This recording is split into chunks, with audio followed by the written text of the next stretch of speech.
Where do God and sex come together? Your sexuality and your spirituality?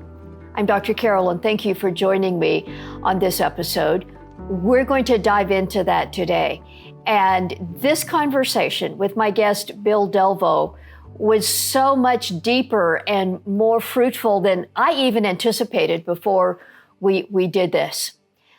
Bill has been a pastor, a teacher, and for the last 13 years or so has been focusing on spiritual direction and helping men discover who God meant them to be. And one of the big issues that Bill often helps men process is dealing with their sexuality and how does that connect with their spirituality. I'm not going to give away any of Bill's story, but just to encourage you to open your heart, Bill has some deep, personal, and helpful things to say. One thing I would encourage you to watch for during this conversation is that this is not primarily about behaviors. It's primarily about what is happening in your heart.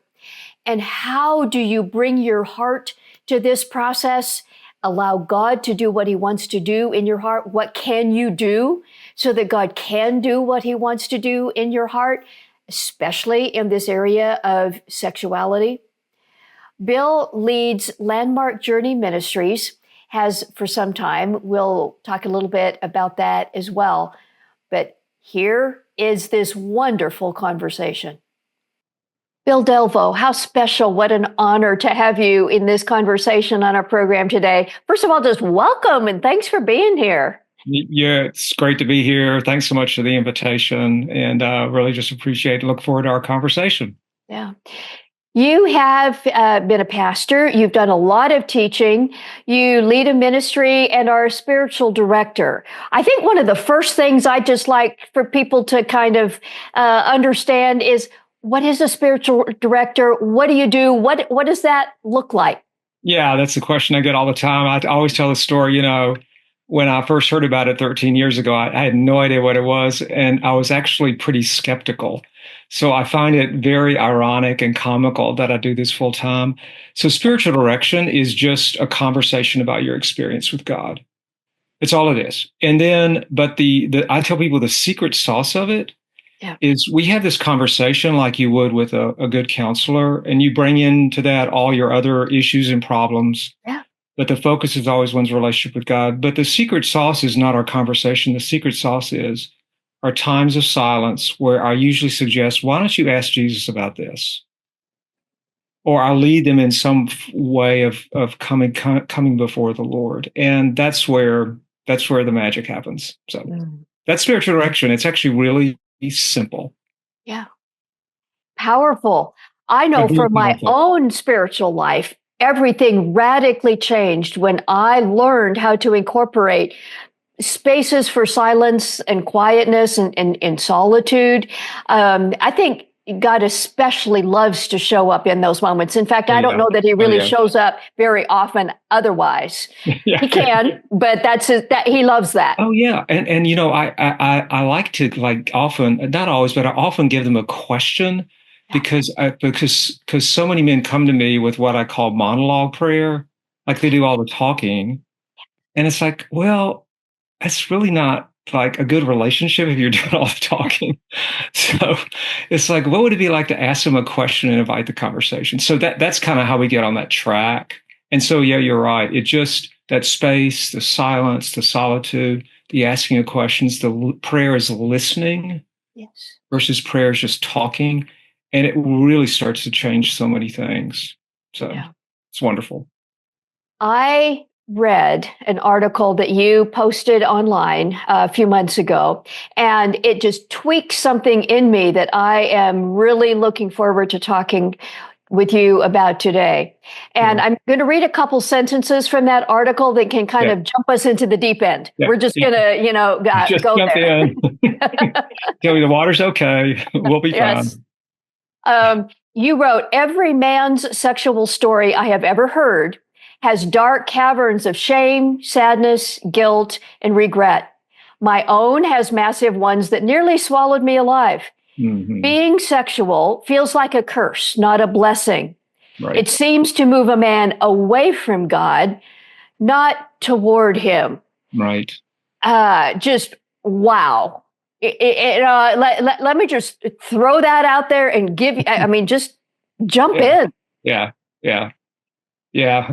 That's sort of a very concentrated version of just, so many stories. And of course, I'm not a sex therapist. I'm not a therapist. I'm not a counselor. I don't pretend to be. But what men bring into me in spiritual direction, not certainly not all the time, but there is this, particularly men, this Yep. very strong sexual piece to them. And it's for them, it's so confusing and so entangling. And much of that revolves around the fact that because there's so much still shame around it, despite the fact that we live 60 years out from the sexual revolution. And, to and I've been a pastor, and so I'm always careful to say things like this. But in general, the church has not been helpful here. Yes. And in general, there are wonderful exceptions to that truth. But it's a difficult subject to broach in church for a lot of different reasons, and so some just choose not to. But because of the silence, it just compounds the issue. So our sexuality is, just, our sexual selves is just a piece of our sexuality. Our sexuality is literally our ground zero of who we are. It's everything. Like everything I do is looked at through the lens of being male, just like for you, everything is just everything. I mean, just literally everything. And so, are the way we think, the way we emote, the way we connect to the Lord, the way we connect to the others. It's all grounded in our sexuality. And and I'll say this, just again, 30,000 foot view of what I just said. Masculinity and femininity are written into the fabric of creation. There are these planes of being masculine and feminine that cut across everything in creation, and we're a part of that. And you can either learn to sort of move into what you've been given as part of creation, or just because of the fall, we can cut against that Yes. and run run aground. So I want to say being masculine and feminine is like how we're supposed to operate in the way in which God created it. And redemption is redeeming all of that. It's not pushing that away. Right. It's redeeming all of that. So how do you redeem sexuality? And the first thing I always say to men is your sexual I said your sexual issues are never about sex. They're just never. Right. They're always symptomatic. They're always symptomatic of other things, and those other things are always the sexuality issues. And they're always connected to your story, and they're always connected to how you view or connect to the Lord, and how you view or connect to others. And so, the difficulty of our stories as men is, I would say it's tragic, but I've just seen enough redemption in my own life and enough redemption in other men's lives to say that, I'm going to quote famous line by Lewis, who just said, God writes straight with crooked lines. And so there's this sense in which he can take what seems to be so twisted and entangled, and slowly, as we begin to present it to him and talk to him about it, begin to sort of undo it. And the last thing I want to say here is that that's kind of where I enter it, because I have these conversations all the time with men. We'll bring up something, we'll talk about it, and whatever it is, whether it's a career issue or a relational issue or parenting issue or like a prayer issue, and I was like, well, so tell me, how have you talked with the Lord about this? And the answer is, well, a lot of times, golly, I really haven't. And so that's like, okay, well, that's the doorway in. So this is the doorway in. It's like, how have you talked to the Lord about your sexuality? How have you talked with the Lord about the problems in your sex life? How have you talked to the Lord about all of these things? Like all of this is like how we enter into prayer. We're just bringing all of ourselves before Him. Honestly, I think for some men, that's just utterly revolutionary. It's like you really do that, and it's like, oh yeah, like that's how we're healed. That's how we make progress and move. So anyway, Yeah. I hope Oh, that's somewhat answering your question. I love it, Bill. That's awesome. And there's a couple things there. I just want to dive in a little deeper. Yeah, sure. Go. The idea of your sexual story. We're starting to hear more about that, and maybe many of our listeners. I know I've talked about it on this program, but from your perspective, as a guy, and you've alluded to this, and even in the article that you wrote, I think God rarely gives us a mission without us having to walk through stuff ourselves. And you Absolutely. allude to you had to walk through some of this Absolutely. yourself. Yeah. Yes. What was that like for you? So I think for me, my own story from, and I'll say that the other thing I'll say, and this is preface to a bit of my story, is that we are formed by our experiences. We call this, like you like to talk about, spiritual formation, which is being formed in the image of Christ by our experiences with Him. But that happens at all different levels. So we are emotionally formed by our primary caregivers, which are usually our parents. We are mentally formed by those teachers that begin to work with us. And you can think about formation at physically formed as you grow, but we're sexually formed too. Yes. It just doesn't. There's a formation process that happens as well as a deformation process. And so it's all related to our experiences, and not just our experiences, but our interpretation of them, Yes. which Yes. often is where not only are the experiences sometimes difficult, but our interpretation of them only compounds the issue. So I would say the best way to describe my story, just in brief, was I grew up in a family, actually in many ways a wonderful family, but a family, I think a very traditional family as you think about somebody growing up in the 50s and 60s. Yes, I'm that old. Me And too. a I hard, am. a hardworking father and a mother who was a hardworking mom trying to pull together life with 5 kids.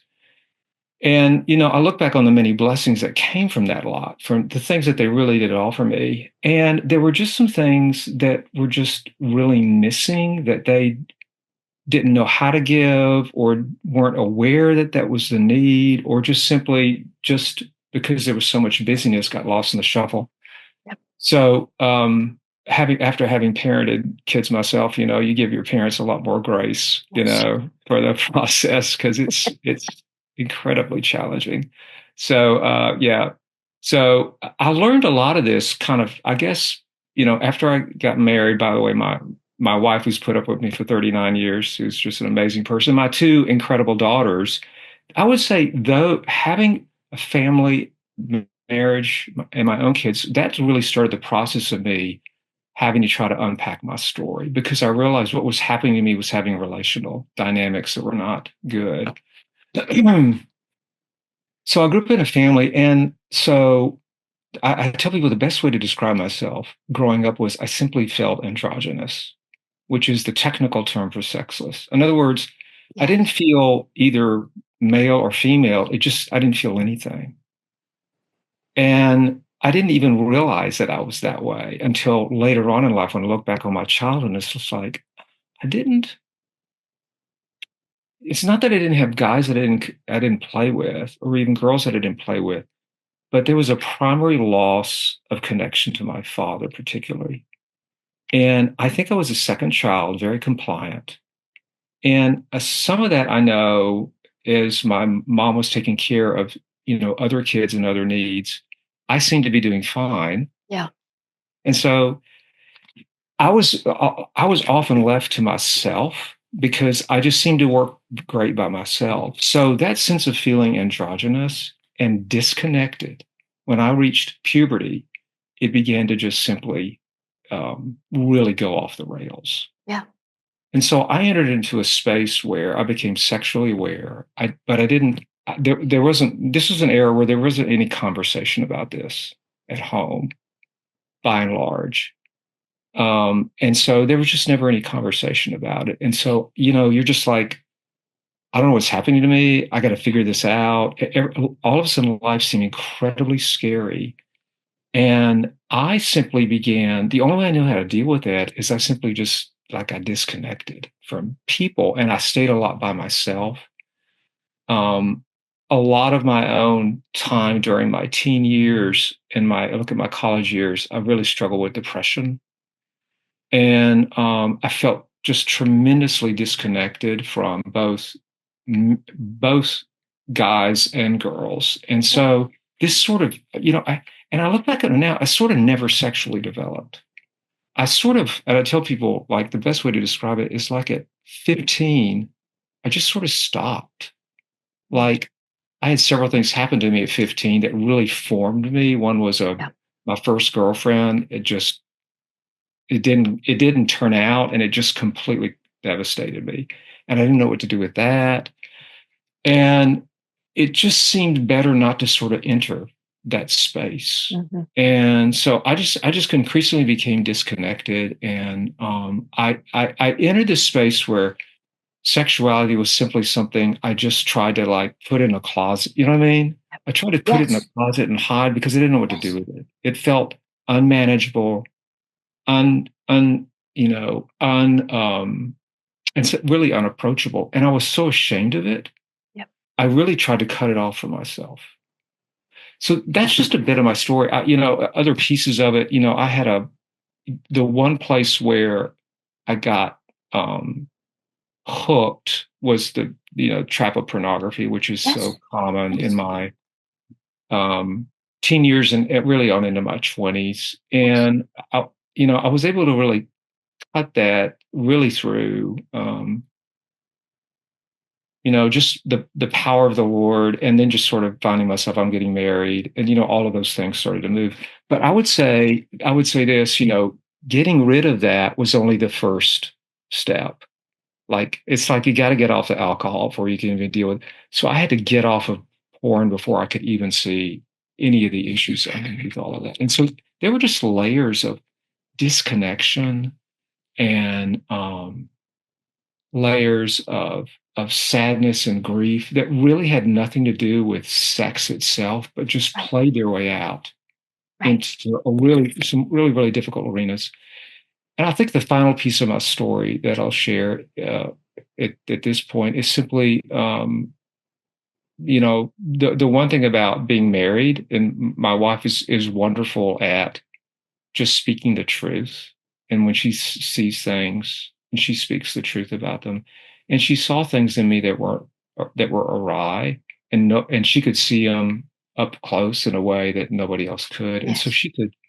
she began to speak some of those things, and I was defensive at first, but as I began to listen to her over time, that's the thing that really started me down the road of healing. It's like I've got to get help. I've got to begin to share my story. I've got to, let the Lord in on this Yes.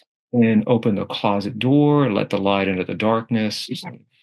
That's Yeah. just a very brief snippet of my story. Mm. We could probably spend 2 hours on that. Oh, there's A just so couple much things, there. couple things I just want to reflect on for a minute.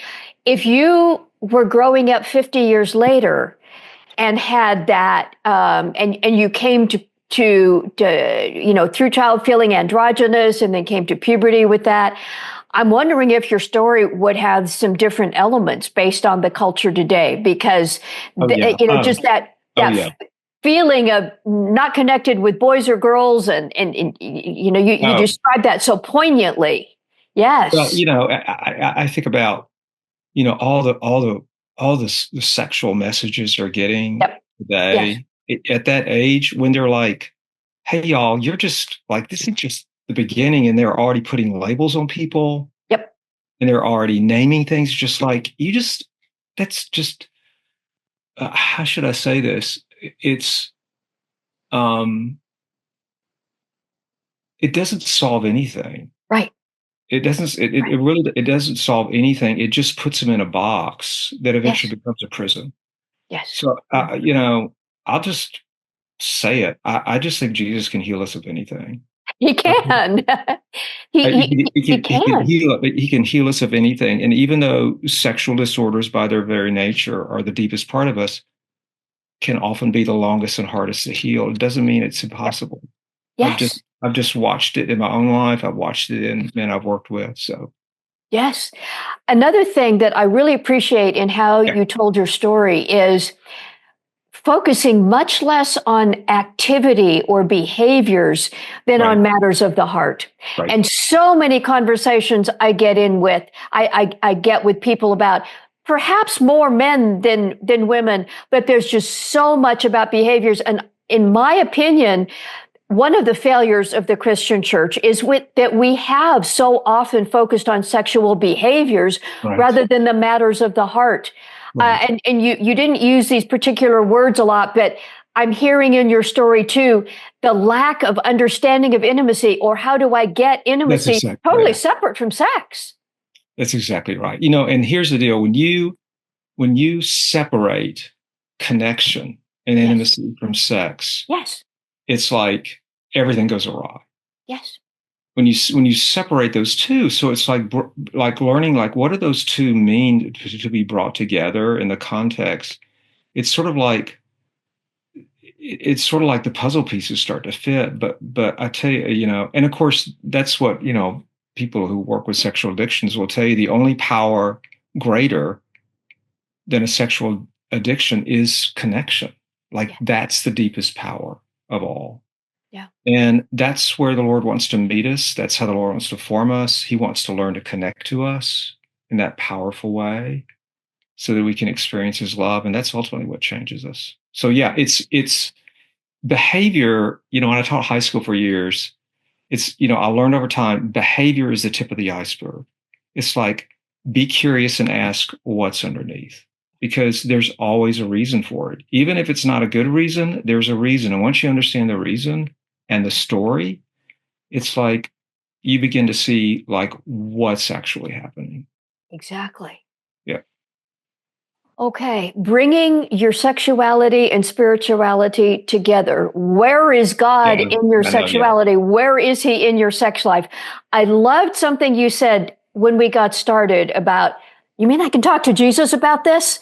Um, so talk a little bit about some of what that can specifically look like. You mean I can talk about my sex drive to Jesus if I'm lonely, or if I'm tempted Right. by Right. this, Right. or if Right. I'm ashamed of this. Yeah, Yeah. So, you know, uh, one of the things that I'll kind of do sometimes in spiritual direction is, a man will come to me about like just the pressing time issues he's having in ministry, or how he's trying to discern what to do with this, or um, various things. And I'll say something like, hey,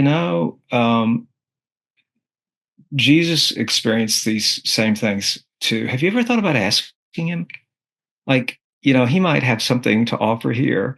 And so you have to remember, again, the Lord was fully man. That's in our creeds from the beginning. Fully man, fully God. And still have difficulty going there. And the Gnostic heresy was the heresy the church said no to along from the very, very early years. She said, hey, he really wasn't a man. He just sort of appeared like one, but and there's a lot of reasons behind that, but we still struggle with it. Like, he was fully man, which means he was fully sexual, which means he was fully emotional, oh, Bill, I fully got to interrupt you. mental. I've had guys say to me, Jesus didn't have a sex drive like I do. He doesn't understand what I That's feel. That ridiculous. is so not true. It's ridiculous. So it's just ridiculous, and it's heretical. So Yes, just to say he was tempted in every possible way.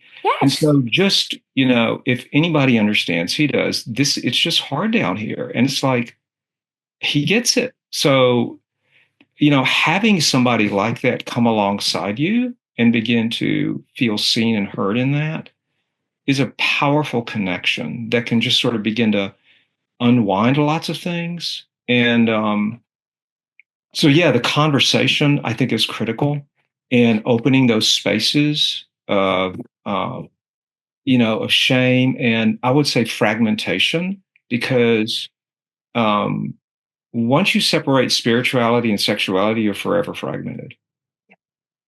And the goal of our redemption is wholeness. And, the end game is always that's idea in the scriptures of being in Christ or union with Christ. And when we are united to him, we become whole. Like the fragmented pieces of us that have been broken off, they just are going to come back together. And that's the trajectory. So learning to bring our sexual selves, or the language I've used is, invite your sexual self to be your friend, not your enemy. Like invite him to be your, just y'all go and talk to the Lord about this, and talk to others that you trust about this too, because this is, what is most personal is most universal. So it's part of all of our stories. So I hope that helps. Mm. I think for some, that's a revolutionary idea. That I don't, in fact, I can't separate my sexuality from my spirituality and be whole. Jesus' plan for me to become more like Jesus does not mean I become less sexual. Yeah. That part of me becomes integrated and consecrated. It's part of the fuel that God needs me to have, me as a woman, you as a man, and whoever's what. That's a vital ingredient in me being who I am created to be in the image of God. That's right. That's exactly right. And I think, we often don't use, for all sorts of reasons, we often don't use the word sex and holy, HOLY, in the same sentence because of all the issues that we have. But I think when we begin to integrate, that's what happens too. Like sex becomes a holy thing, it becomes a part of other bigger things, not this thing off by itself. Yes. So, and we enter the mystery and the wonder of it and the awe of it. Yes. So. Yes. I'm not a man, but I was married and I talked to men. And I'm just imagining that there might be some guys listening who, okay, that sounds nice, but what does that mean if I'm hooked on porn? What does that mean if my wife doesn't want sex and I'm struggling with all this sex drive? How do I handle that? Or what if I don't? What if I'm not married at this point? How do I handle this? How would you as a man speak to the emotional and psychological and even physical, I want to use the word burden, and I don't like that word, but the stuff a guy is going to feel in his body and his soul around sexuality? Yeah. So I'll just say, I think the first thing to say is, there's not if you're looking for an easy card, this is how you fix it and this is how you get it right. Yep. You're just going to be disappointed. There isn't some easy way through this thicket. And I think coming to terms with that, that I'm gonna be asked and called to do hard things here with this in order to do what's right, is interestingly part of how our training as men.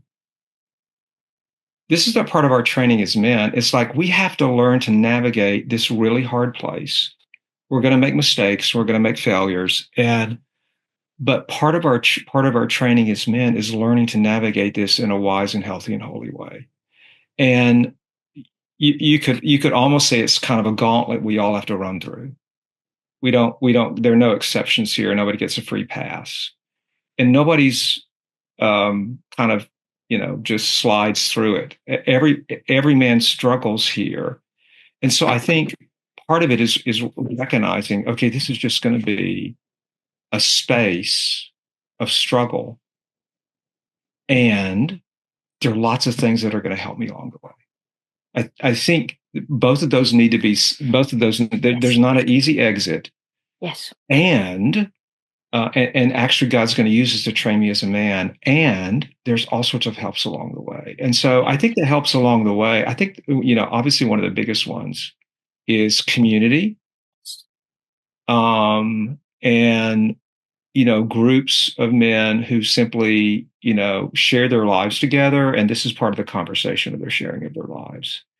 And, if you aren't a part of a group or you don't have a group, then, you may need to do the courageous thing and invite 3 or 4 friends to say, hey, would you guys like to meet? We can just talk about what's happening in our lives. And there's very simple ways to format a meeting like that.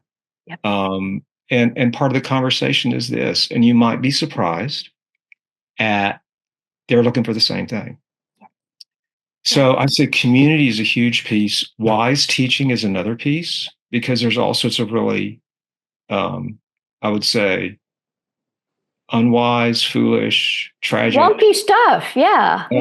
stuff out there. But find wise teaching on this issue that from people who've been down the road, who've walked with Jesus, and it can speak into this with honesty and hope and clarity, and sort of listen to some of the hard fought wisdom that they've earned in the battles. Yep. So that would be another piece. And then I think just growing in your relationship with the Lord and in this sort of what I call conversational prayer is really important. And to know that actually your spiritual formation is more important than how should I say this? Your spiritual formation will undergird your sexual formation. Yes. It will undergird it in a way that if you do it the other way, it's just not going to go. That's how we were created. And so the more you learn to find ways to connect to Jesus and really invite him into those spaces of silence, just start inviting him in. And a simple way to do it is, sometimes I'll start by saying, hey, so if you really want to start a conversational relationship, sit in, take some silence, get your head cleared, and then just simply ask Jesus, how do you really feel about me? How do you see me? Start there. Start with because how he feels about you and how he sees you is really who you are. And again, that's just so foundational. That's really underneath whatever sexual issues you bring to the table. And so having that sort of conversational intimacy and really, moving in that line, as well as just, bringing him the sexual issues that you struggle with and talking to him about them and being honest with them, whatever they are, whether it's, I'm lusting after women, I'm masturbating constantly, I'm looking at porn, I can't control myself, I get triggered in this situation. I mean, whatever, it really doesn't matter. So you just bring all that to him. And, it says in scriptures we find grace in time of need. And it's a throne of mercy. Yeah. It's not a throne of judgment. It's just a throne of mercy, and that's how he will receive you. And Beautiful. one more thing I'll say, this is the fourth thing. This has to go with the first thing. The fourth thing is this, which the first one was, this is a gauntlet you got to run through. Nobody gets a free pass. So here's the deal. You're going to fail. You will mess up. You'll make mistakes. You may make some unwise choices. And it's part of our growth as men and our growth in the love of Christ is don't beat yourself up. Yep. Just admit it before him, get back up. And then this is a phrase that was given to me, just begin again. In other words, just be gentle with yourself, be honest, be repentant, and then just let's get up, let's go on. Yep. Beating yourself up only makes the issue worse. Yeah. I just speak that from personal experience. It only makes the issue worse. So be kind to yourself. This is a hard place for all of us as men. It just is. So, but the Lord can redeem hard things and make them beautiful. So I hope that's enough. I know I speak in a lot of generalities. So those principles, Bill, I don't even like the word principles. It's just, it's absolutely vital ingredients. If you're listening or watching and you didn't really pay attention to the last 10 minutes, this would be a moment to rewind. And I couldn't second what you said more strongly. Mm. To expect that, okay, I pray one magic prayer or I take one magic action and it's over. That's right. I used to Does think God that. ever work that way? Almost never. We give him permission to do whatever he wants, but That's right. almost never. Right. And Right. don't try and do this alone. Don't try and clean yourself up before you run to Jesus. And don't try and walk this journey without connecting with some brothers if you're a guy. That's right. You That's need right. this. Yeah. That's right. Yep. Well said. Thank you. Yes. Um, Bill, Landmark Journey Ministries. You've kind of alluded to spiritual direction and connecting with others and whatever. Yeah. This has been your heart now for a while. So take a minute and talk about it. Invite people to join. Sure. Yeah.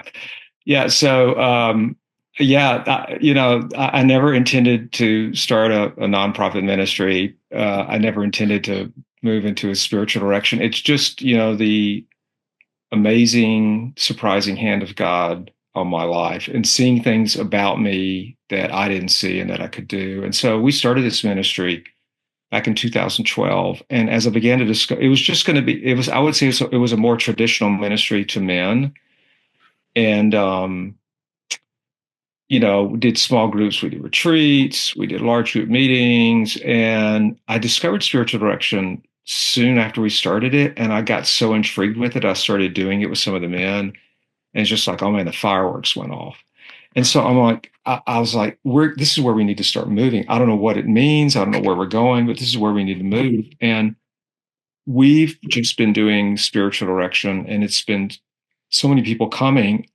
I've had to bring on more men to help as spiritual directors. And the interesting story about this is that these were all men that I did spiritual direction with. They were so transformed by it. They said, so how do I become one of these myself? I want to do this with other men. So that's how this whole thing got started. And so right now I have 5 men working with me, and we're just, as men slowly come to us, we sort of, figure out, they sort of figure out who's going to be best to work with. And we start a conversation wherever they are, young or old.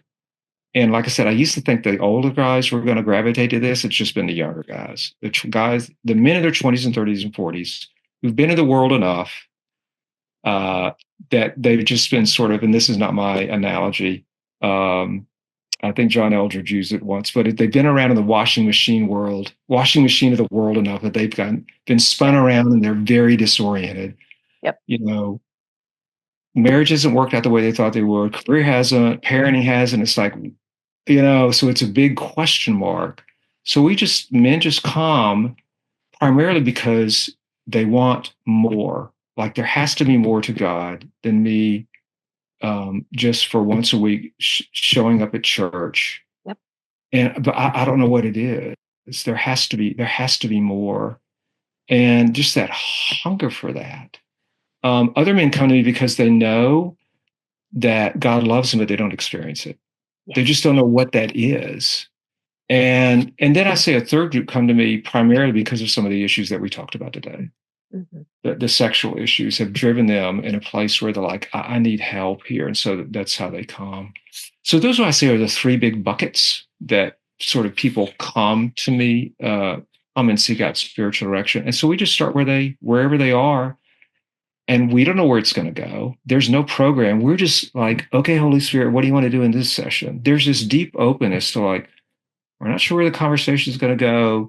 We're just going to sort of follow the lead here. And that's kind of what spiritual direction is. We're not really doing anything. We're just trying to listen to the Spirit. Like, Holy Spirit, what do you want to do here? And we just want to help participate in that and move in that sort of train. And so some men stay with me or stay working with us for, 6 months. And then I've had some men that have stayed with me for 5, 6, 7, 8, 9 years. And we meet monthly.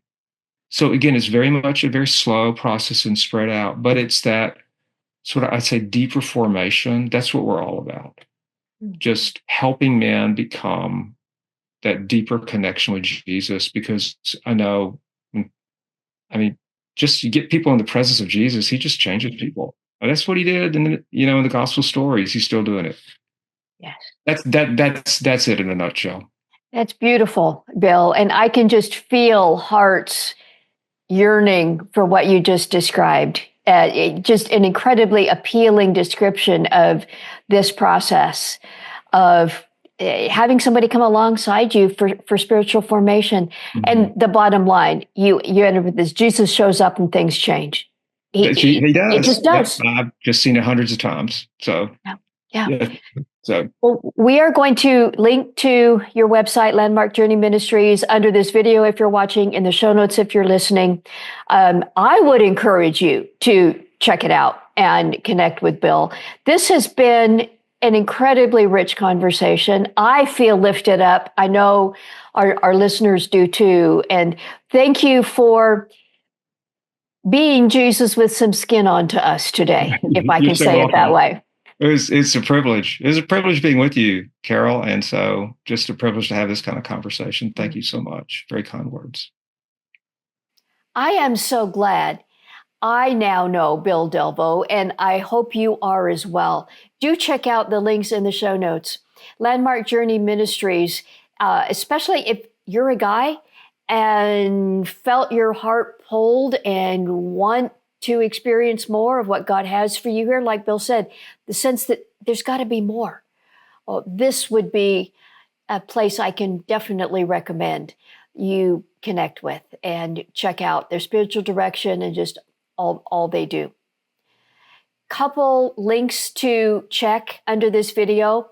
I'll link to the special article that first alerted me to Bill's work in this area, How Sexuality and Spirituality Connect, and then to their ministry website, Landmark Journey Ministries, and then some other related social media things as well. And then we have a link there also to our Your Sexpectations website from Dr. Carol Ministries. We have some resources that I know will be helpful for you in this particular area. How do you bring Jesus into your sexual story? How do you do that? We have some resources to help. A lot of articles. We have an online video course, a book, Sexpectations, and then we are doing in-person intensives to help you get over some roadblocks and move forward in this area. So check out those links under this video as well. I want to thank you for being with me on this particular episode. I hope you found it rich. If you did, make sure you subscribe and make sure you tell somebody else about our channel. And until next time, God bless you.